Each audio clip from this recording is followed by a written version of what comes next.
கிடையாது.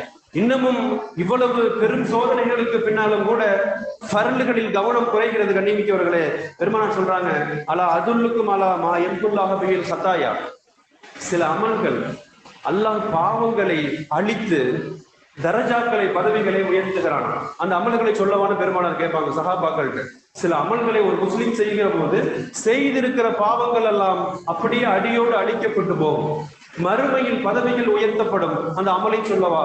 சஹாபாக்கள் யார சொல்லுங்க அப்படின்னு கேட்கிறப்ப பெருமானார் 3 அமல்களை தான் சொல்லுவார்கள். முதலாவதாக சொல்லுவார்கள், இஸ்பாகுல் உலூஹி அலல் மகாரி, உள்ளம் விரும்பாத போதும் கூட ஒழுவை முழுமையாக செய்வது. இது குளிர்காலம்.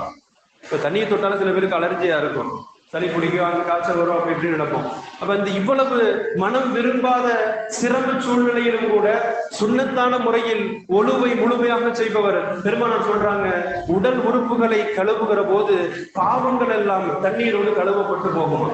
இப்ப மனம் விரும்பாத நிலையிலும் ஒழுவை பரிபூர்ணமாக செய்வது. கண்ணிமிக்கவர்களே, இரண்டாவது பெருமானார் சொல்லுவாங்க, கஸ்ரத்துல் ஃபுதாயில் அல் மஸ்ஜித், பள்ளியை நோக்கி நிறைய எட்டுக்கள் வைத்து பள்ளிக்கு வருவது. அதனாலதான் சஹாபாக்கள் எவ்வளவு நன்மை